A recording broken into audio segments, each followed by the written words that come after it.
Berapa jauh you all boleh berenang? 2 meter, 20 meter, 200 meter, 2 kilometer? Setakat 2 meter tu mungkin semua boleh. Tapi 2 kilometer tu rasanya nak lari pun ramai yang tak larat. Ini kan pula nak berenang. Bersama saya hari ini, ya, ada seorang atlet hebat yang telah menamatkan Oceanman Sabah sejauh 2 km dalam masa sejam 15 minit. Sekaligus melayakkan beliau ke Oceanman World Finals di Dubai. Ya. Beliau adalah staf MITI, tapi yang lebih istimewa, ya, beliau adalah seorang yang cacat penglihatan. Ya, jom kita berkenalan dengan Muhammad Faik Adnan. Apa khabar, Faik? Alhamdulillah, sihat YB. Ya, tahniah ya atas kejayaan melayakkan diri ke Oceanman, ya, World Finals. Dan soalan pertama saya, macam mana ya Faik mula melibatkan diri dalam sukan renang? Dia kalau nak kira secara santai, Datuk orang pertama yang menyebabkan saya terlibat dalam renang lah, sebab saya bersekolah di Sekolah Pendidikan Khas di Pulau Pinang untuk OKU Pelihatan. Pada saya usia 8 tahun, orang yang campak saya ke kolam Datuk Win Wat.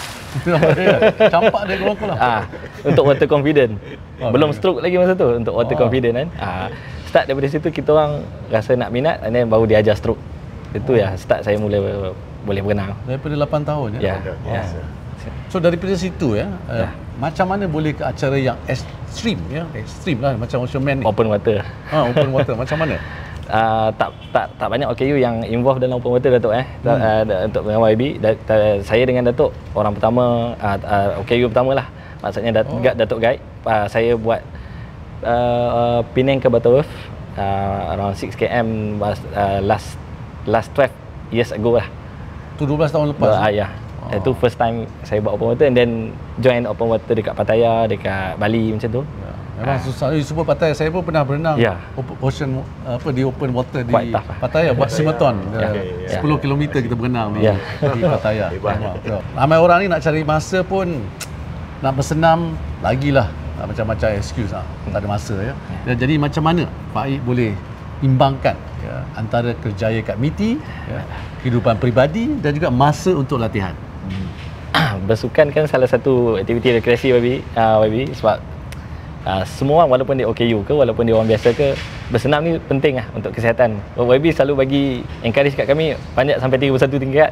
Tapi sebelum ni pun, masa saya zaman undergrad lagi, memang saya aktif bersukan lah.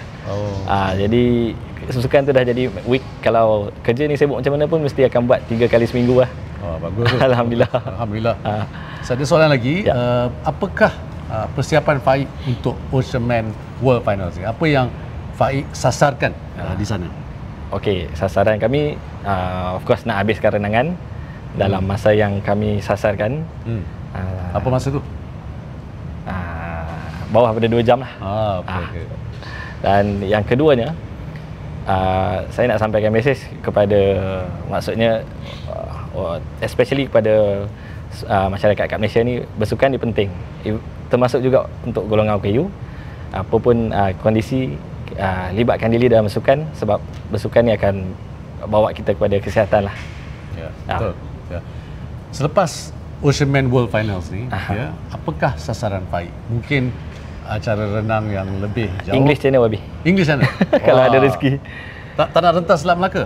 Selat Melaka. Boleh juga. Okeylah. Pencapaian Faik ini sesuatu yang luar biasa. Ramai orang yang tak mampu nak buat apa yang Faik dah capai. Pesanan Faik untuk golongan OKU di luar sana?